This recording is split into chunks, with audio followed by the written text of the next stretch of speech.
Alhamdulillahirabbil alamin wassalatu wassalamu ala sayyidina Muhammadin asyrafil mursalin wa ala alihi wa sahbihi ajma'in. Subhanaka la ilma lana illa ma 'allamtana innaka antal alimul hakim wa tub 'alaina innaka antat tawwabur rahim wa taqabbal minna innaka antas samiul alim.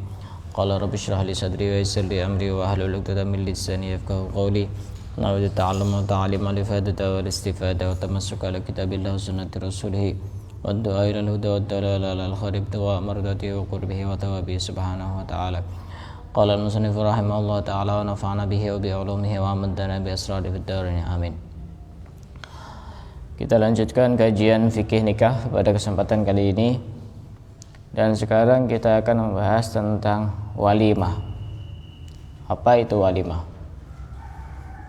Tahu walimah itu apa?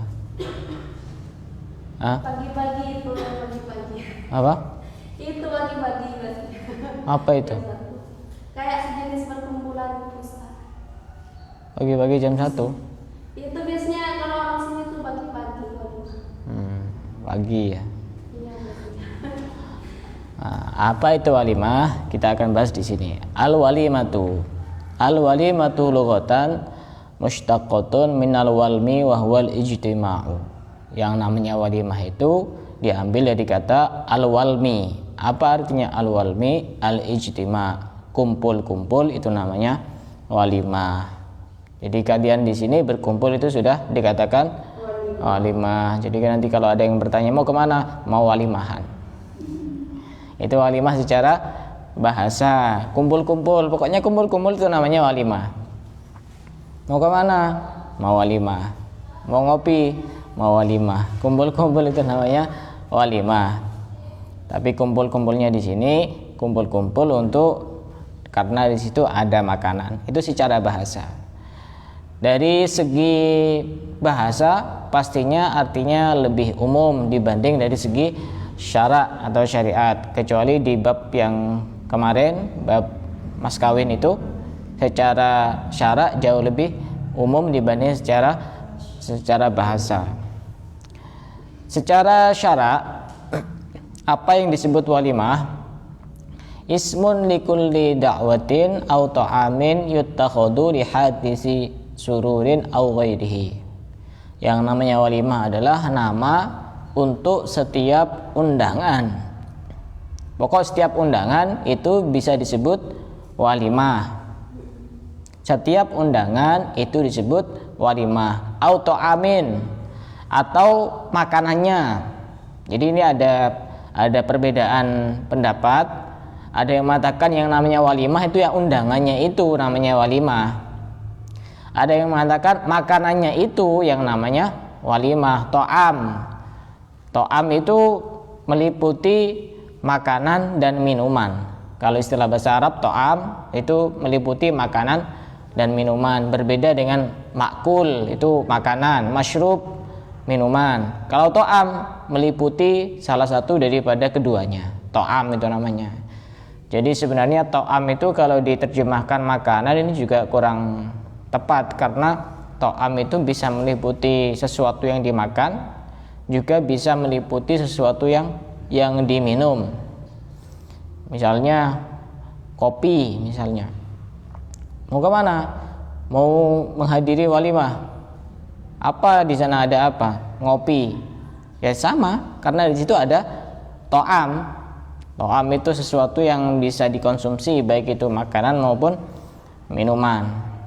Jadi ini ada perbedaan pendapat. Ada yang mengatakan yang namanya walimah itu undangannya. Yang kedua adalah to'amnya, makanannya. Itu baik berupa makanan maupun minuman. Dan minimal walimah itu harus dengan apa? Disebutkan di sini wala hadda li aqalliha. Minimal walimah itu tidak ada batasannya, terserah. Misalnya walimah pernikahan, undang satu orang, diajak ke warung pecel, dibelikan pecel 1 bungkus, kasih yang 3 ribuan aja, kan pengiritan. Boleh apa tidak boleh? Boleh.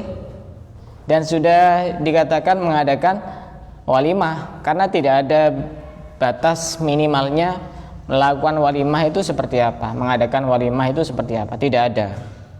Tapi yang sempurna minimal mendapatkan sesuatu yang afdol yaitu dengan menyembelih syatun. Apa syatun? Kambing. Satu kambing. Jadi sebenarnya sate itu dari bahasa Arab syatun itu artinya kambing. Jadi bahasa Indonesia sate. Sate itu dari syatun itu. Cuma yang jadi masalah nanti ada sate ayam, itu sudah lain lagi maknanya. Masa kambing ayam gitu kan berbeda. Jadi minimal orang walimahan itu ya nyembelih 1 ekor kambing minimal kalau pengen dapat keafdolan. Tapi perlu dicatat itu bagi orang yang mampu. Kalau tidak mampu ya semampunya. Kalau tidak mampu ya semampunya.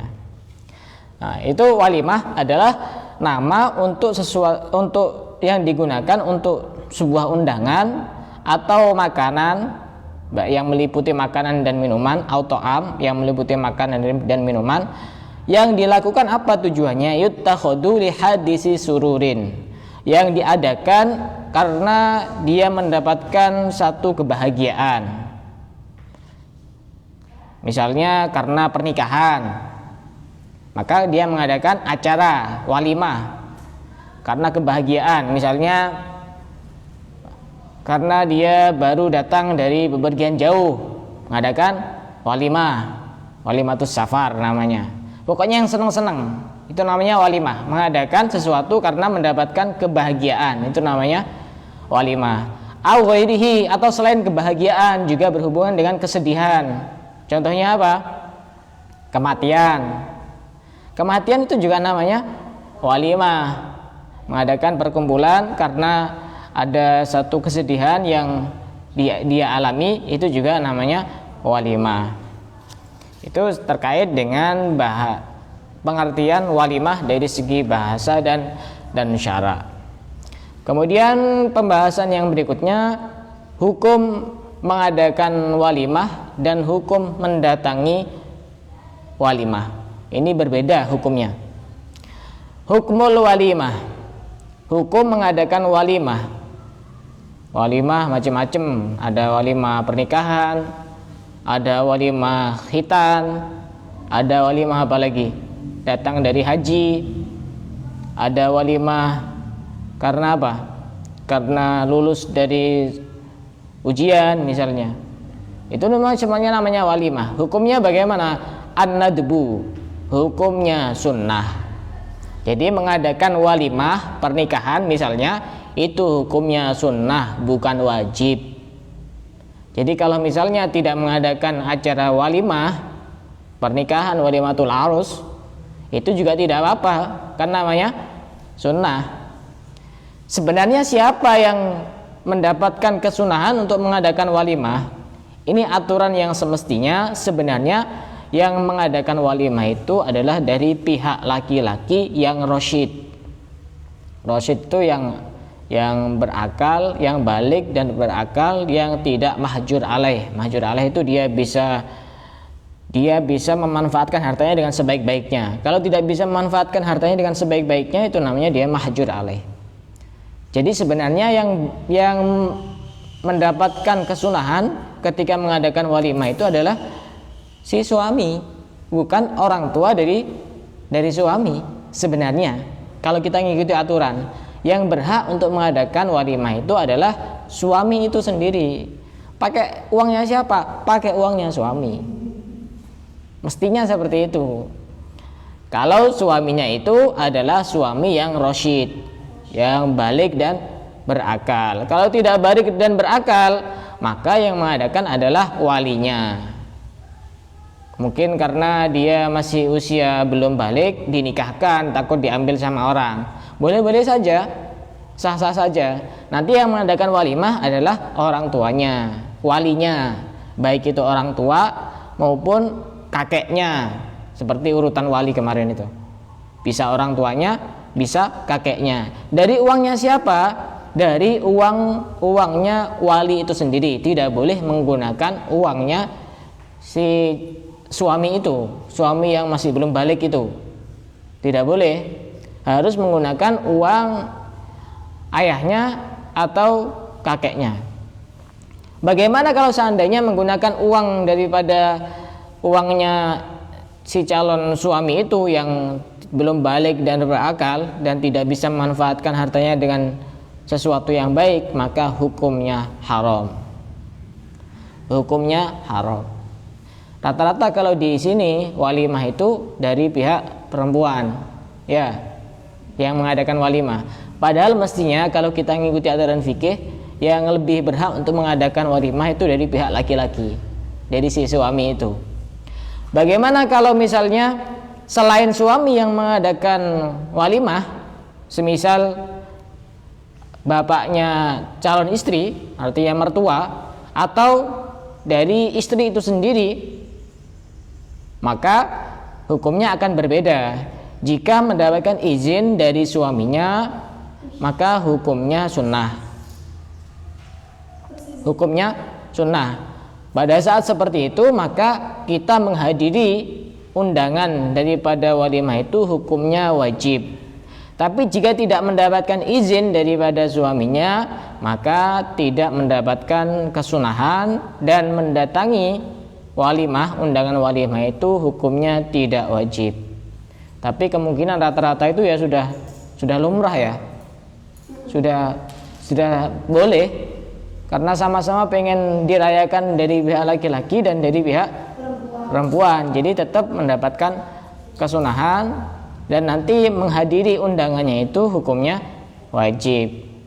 Paham ya? Yang penting tahu aturan yang sebenarnya. Sebenarnya yang mempunyai mendapatkan kesunahan untuk mengadakan walimah itu dari pihak laki-laki, dari pihak suami. Suami itu sendiri urutannya. Suami jika suaminya balik dan berakal dengan uangnya sendiri. Cuma rata-rata sebagian orang, terutama dari santri, lulus dari pondok, lulus kuliah, tidak punya penghasilan, tidak punya pemasukan, mau mengadakan walimah, gimana caranya? Pakai uangnya siapa? Oh, saya aja waktu nikah itu pekerjaan tidak punya, pemasukan tidak punya apa-apa. Ya otomatis dari orang tua. Tapi tetap tidak apa-apa. Hukum mendatangi undangan walimatul arus, walimah pernikahan. Ini yang kita bahas adalah walimatul arus. Hukum mendatangi undangan pernikahan, hukumnya adalah wujubul aini, wajib ain, atau bisa disebut fardu ain.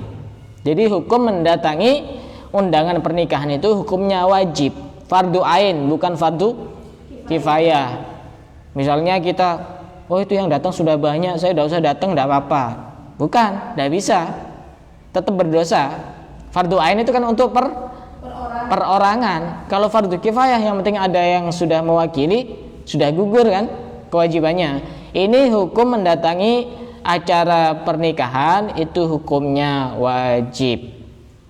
Bagaimana kalau selain acara pernikahan, walimah selain pernikahan, semisal acara hitanan, sunatan, atau acara melahirkan, itu setelah melahirkan kemudian mengadakan syukuran.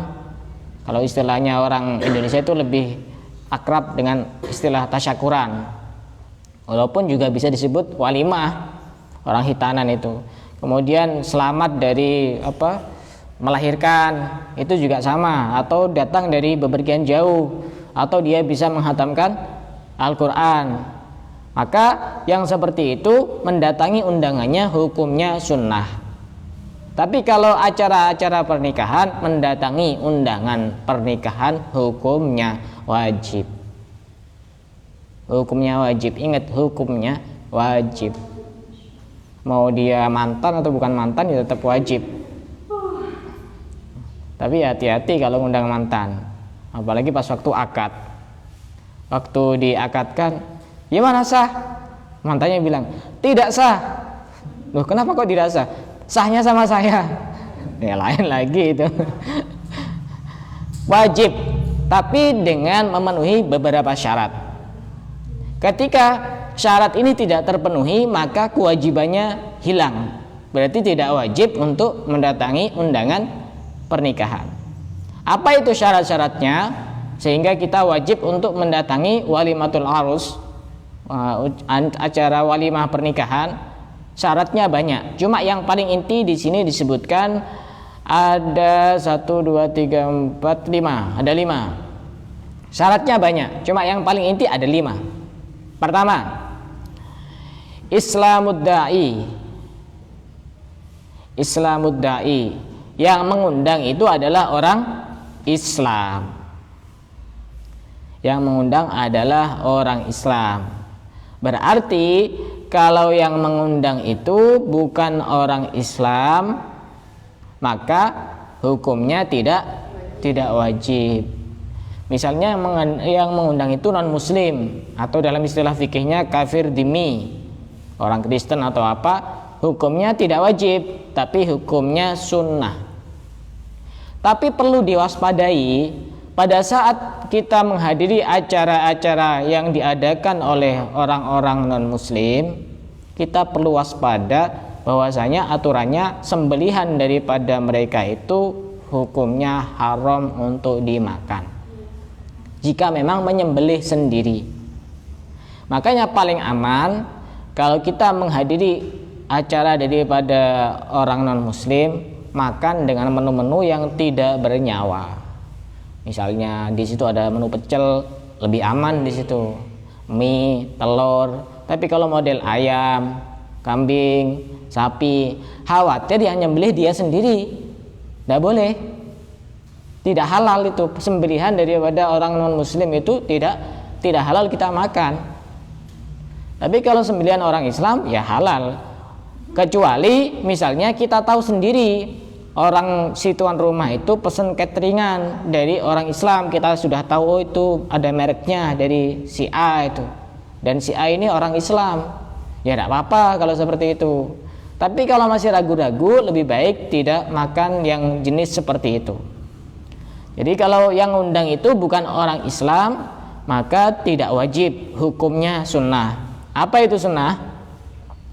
Apa itu sunnah? Mendapatkan pahala. Berarti kalau misalnya tidak datang juga tidak apa-apa, tidak mendapatkan pahala. Pertama itu, yang undang harus Islam. Jadi sebenarnya urusan orang kafir itu kita tetap dianjurkan untuk berbuat baik kepada mereka.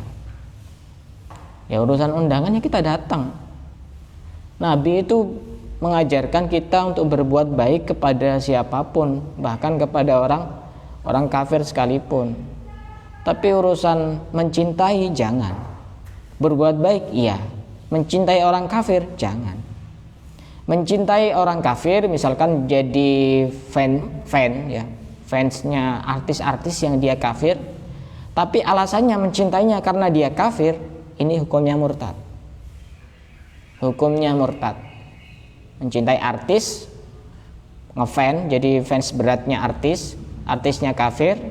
Kemudian ketika ditanya kenapa kamu kok suka sama artis itu, ya karena dia kafir, murtad. Tapi kalau mencintainya bukan karena kekafirannya, tapi karena yang lain, misalnya karena dia aktingnya bagus, kalau memerankan peran bagus, atau misalkan mengidolakan pemain sepak bola itu mainnya bagus, dengan alasan yang lain, bagaimana hukumnya? Haram. Tetap haram, cuma tidak sampai murtad.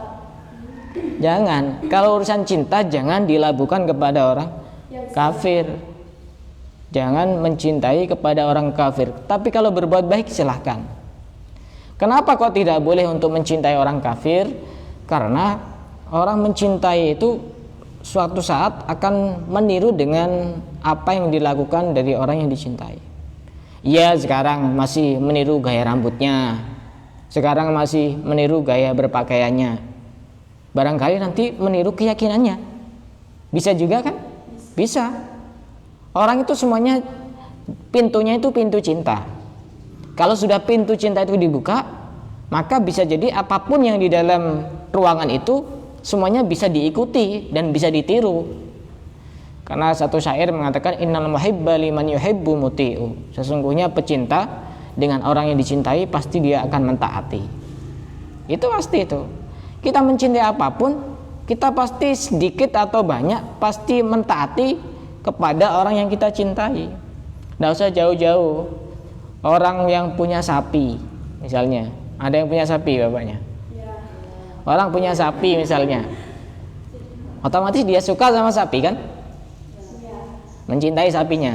Coba pagi-pagi dimandikan, kasih sabun, pokoknya biar harum. Ya seperti itu. Man ahabba syai'an fahuwa abduh. Barang siapa yang mencintai sesuatu, maka dia menjadi budaknya. Suka sama HP kotor, dibersihkan. Biar tidak lecet, kasih silikon. Coba kita memperlakukan Quran seperti itu, alangkah indahnya. Qurannya banyak debunya, HP-nya mulus, tidak ada debunya. Padahal HP belum tentu bisa menyelamatkan dia. Kalau Quran kemungkinan besar bisa menyelamatkan dia besok di hadapan Allah. Jadi mencintai orang kafir itu tetap berbahaya. Minimal hukumnya haram. Kalau mencintai alasannya bukan karena kekafirannya, tapi kalau mencintai karena kekafirannya hukumnya murtad. Urusan berbuat baik kita tidak usah tanya agama. Urusan menolong kita tidak perlu tanya agama. Misalnya ada orang kecelakaan, ditabrak lari sama orang, kemudian kita masih tanya, itu agamanya apa? Keburu mati. Keburu mati guys. Masih tanya agamanya. Agamanya Kristen. Apakah ada Islam yang di keluarganya? Tidak ada. Mbahnya gimana? Keburu mati nanti itu. Urusan menolong tidak usah tanya agama. Oh iya, pernah ada orang minta tolong ke saya juga, bukan non muslim itu. Pemilik Gojek itu minta tolong ke saya. Ternyata foto saya dipajang di Gojek. Ukuran besar ya, di sana ada. Ternyata foto saya. Tapi semenjak saya nangani keserupan masalah, saya tidak pernah satu kali pun masuk ke sana. Tidak enak. Tidak pernah, satu kali pun tidak pernah masuk ke Gojek itu. Setelah kejadian itu, tidak enak. Khawatir timbul rasa tomak, berharap dan lain sebagainya. Ya walaupun bukan sok pede sok apa ya, khawatir tidak enak. Ya tidak apa-apa, urusan membantu tidak usah tanya agama. Sebagaimana pernah dicontohkan oleh Rasulullah. Pada saat itu ada seorang pendeta Yahudi yang bernama Zaid bin Sa'nah. Zaid bin Sa'nah. Pendeta Yahudi ini orang yang menguasai kitab-kitab Taurat. Jadi dia itu mengerti tanda-tanda Nabi akhir zaman. Dan dilihatlah Nabi Muhammad itu sudah memenuhi tanda-tanda. Tapi ada satu tanda yang belum bisa dibuktikan. Salah satu tanda dari Nabi akhir zaman itu adalah ketika disakiti dia tambah lebih baik kepada orang yang menyakiti. Sudah tahu ini pendeta Yahudi namanya Zaid bin Sa'nah ini. Ini kayaknya ini Nabi akhir zaman ini, namanya Muhammad ini. Cuma saya pengen ngetes ini. Pada saat itu Nabi Muhammad itu sedang cari makan, kelaparan. Nabi Muhammad itu kadang-kadang sehari belum makan, dan bahkan kadang-kadang seminggu belum makan. Kita sebagai umatnya kadang belum makan sehari aja banyak ngeluhnya. Nabi Muhammad kalau tidak ada yang dimakan, tanya kepada Sayyidah Aisyah, ada apa enggak? Tidak ada. Ya sudah, saya puasa. Atau kadang-kadang tanya kepada Sayyidah Aisyah, gimana? Di situ ada makanan, adanya cuma cuka. Kata Rasulullah, ni'mal idam al-khol, sebaik-baik lauk adalah cuka. Ini dari hadis ini saya terinspirasi ketika makan bakso sama makan semacam kayak mie ayam itu, saya pasti mendahulukan cuka. Bukan karena apa? Karena Rasulullah pernah mensabdakan sebaik-baik lauk itu adalah cuka. Saya pasti cari cuka. Ya, tabarukan dengan yang pernah disabdakan dalam sebuah hadis itu. Saya pasti cari cuka. Walaupun tidak dikasih dengan porsi yang cukup banyak, nanti takut tidak enak, kecut nanti. Ya Rasulullah seperti itu. Saya kelaparan, akhirnya nyari, tidak nemu, uang juga tidak punya. Akhirnya orang Yahudi yang bernama pendeta Yahudi yang bernama Zaid bin Sa'nah ini dengar kabarnya. Akhirnya didatangi Rasulullah. Muhammad, ya dia kan karena memang belum Islam ya. Muhammad, kamu katanya cari makan tapi tidak punya uang. Iya. Saya mau bantu kamu.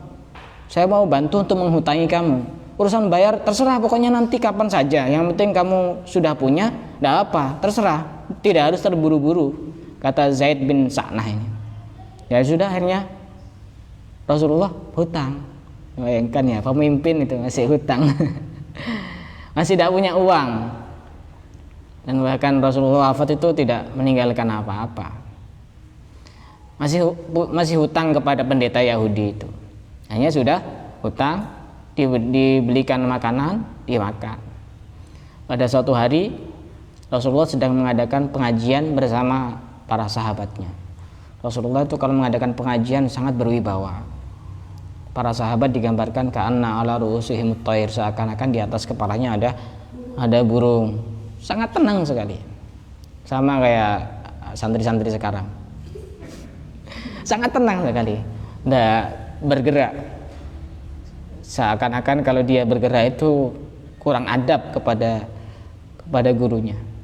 Bahkan santri-santri dulu itu kalau ini kan pulpennya aja hati-hati, khawatir berisik terdengar oleh gurunya. Sekarang santri sekarang bukan urusan pulpen, HP e-pranying. Tidak di silent.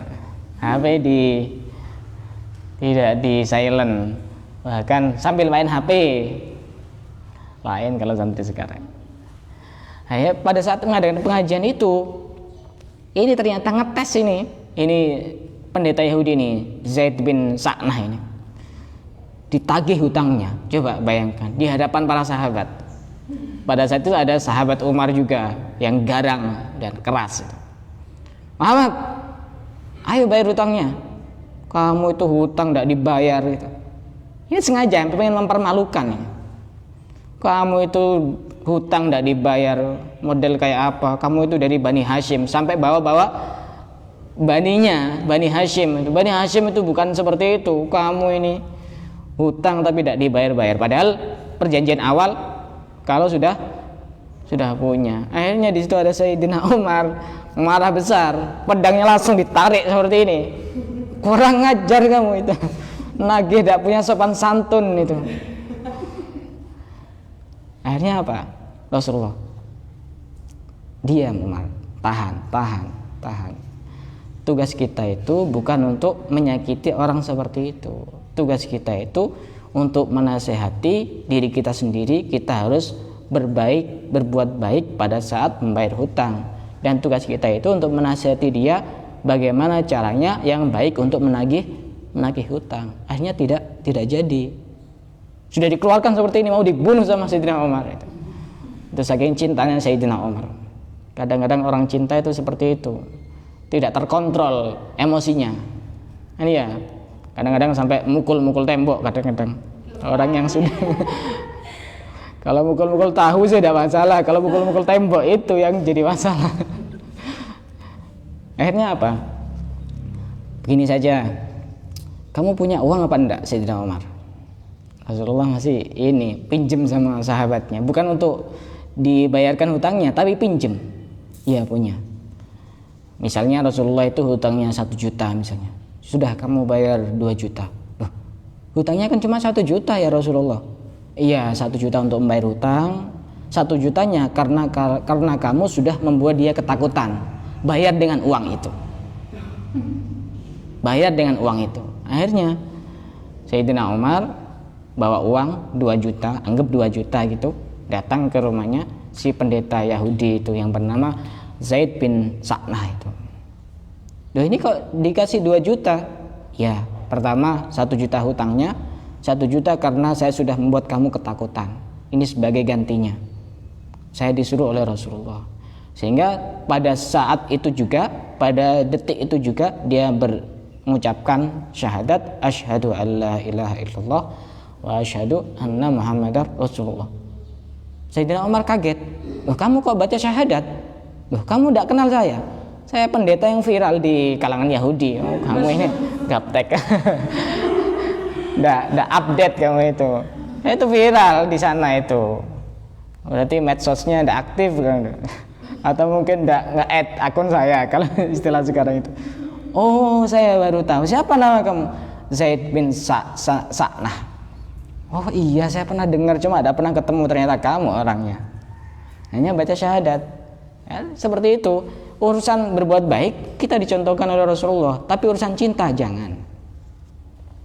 Gara-gara urusan cinta agama digadaikan. Artis-artis itu kadang-kadang cinta dengan di luar agamanya sendiri. Dia meninggalkan agamanya sendiri demi cinta. Itu yang tidak diperbolehkan. Jadi pada saat yang mengundang itu adalah orang Islam, maka hukumnya mendatangi undangan pernikahan hukumnya wajib. Dan yang diundang juga adalah orang Islam. Maka jika misalnya kita ngundang orang non muslim, orang Kristen dan seterusnya, maka mereka juga tidak wajib untuk mendatangi undangan kita. Hukumnya sunnah. Cuma mereka kan tidak tahu istilah wajib apa sunnah. Artinya kita tidak terlalu membebani. Oh, kamu kok datang? Ya karena beda agama. Ya wajar-wajar saja kan. Jadi tidak usah diprotes. Toh mereka juga agamanya lain. Wajar-wajar saja. Di dalam hukum fikih juga hukumnya tidak wajib. Hukumnya sunnah. Cuma biasanya orang itu kalau toleransinya tinggi, ya datang biasanya. Itu yang kedua syaratnya. Yang mengundang Islam, yang diundang Islam, sama-sama Islam. Yang ketiga, umum dakwah. Undangannya itu menyeluruh, umum. Artinya tuan rumah itu tidak pilih-pilih. Misalnya yang diundang cuma orang-orang kaya atau cuma kalangan-kalangan tertentu. Maka jika model seperti itu, kita mendatanginya hukumnya tidak wajib. Menyeluruh itu bagaimana? Bukan undang satu kabupaten, bukan. Menyeluruh itu ya rata, keluarganya diundang, tetangganya, sahabatnya, tidak memandang status sosial, tidak pilih-pilih. Maka jika orang ada model seperti itu acaranya, maka kita menghadirinya hukumnya wajib. Tapi kalau misalnya pilih-pilih, yang diundang cuma orang-orang elit atau khusus sahabatnya, ya kita tidak wajib untuk menghadiri acara pernikahan, acara undangan pernikahan. Itu memang jika tuan rumah memungkinkan untuk mengundang banyak orang. Tapi misalnya kalau bisanya dan mampunya untuk mengundang satu orang, ya karena memang uangnya cuma terbatas, ya kita tetap wajib datang. Oh ini kok pilih-pilih cuma saya sama dia yang diundang. Ya karena memang mampunya itu. Jika memang mampunya itu, maka dia tetap wajib datang. Ini tadi berlaku undangannya secara menyeluruh, tidak pandang bulu rata, itu bagi orang yang mampu tapi yang diundang cuma pilih-pilih. Maka kita ketika mendapatkan undangan menghadirinya itu hukumnya tidak wajib. Paham ya? Paham? Nah, itu yang ketiga. Yang keempat, wa ayyad'uhu fil yaumil awal. Mengundangnya di hari pertama. Misalnya acara pernikahan, acaranya 3 hari. Maka yang wajib kita untuk datang itu hari pertama. Atau misalnya acaranya 1 hari cuma pakai model jam-jaman, jam pagi, jam siang, jam malam. Maka yang wajib kita untuk menghadiri acara walimahnya jam pagi, di jam yang awal, yang pertama. Jam yang kedua hukumnya bukan wajib lagi, hukumnya sunnah. Sama seperti hari kedua, hukumnya sunnah. Hari ketiga hukumnya makruh mendatangi. Sama seperti di jam yang ketiga itu, sip-sipan tadi itu, sama hukumnya makruh. Jadi kalaupun mau datang, harus datang itu yang hari pertama atau di jam yang pertama. Tapi rata-rata shiftnya cuma 2, pagi sama siang biasanya. Malam ya kadang-kadang ada di sebagian daerah. Jadi yang wajib hanya hari pertama atau di jam yang pertama. Yang ke-10, kok yang ke-10, yang ke-5, wa alla yu'dharo, dan tidak mempunyai udur untuk datang. Termasuk udur contohnya apa? Sakit atau melahirkan misalnya. Oh ini kan hukumnya wajib, lagi baru melahirkan, pokoknya saya harus datang, kalau tidak datang dosa. Nah itu udur itu namanya. Tidak datang juga tidak dosa, tidak apa-apa. Itu kalau tidak ada udur tetap wajib untuk menghadiri acara pernikahan. Ini perlu diperhatikan. Ketika memenuhi syarat-syarat itu, hukum mendatangi walimah hukumnya wajib. Ketika tidak memenuhi syarat maka tidak wajib. Mau datang silakan, mau tidak datang juga silakan. Tapi untuk bisa menyambung hubungan dengan baik ya lebih baik datang. Contoh yang lain yang tidak wajib datang itu di acara walimah terdapat banyak kemaksiatan, misalnya ngundang orkesan, ngundang biduan, ngundang artis. Pada saat seperti itu kita tidak wajib datang karena di situ ada kemaksiatan. Kecuali kita datang bisa untuk merubah. Ayo bubar, itu misalnya. Bakar aja misalnya. Kalau bisa merubah tidak apa-apa datang. Kalau tidak bisa merubah, bagusnya lebih baik tidak datang. Saya kira cukup sampai di sini. Barangkali ada yang mau ditanyakan, persilahkan.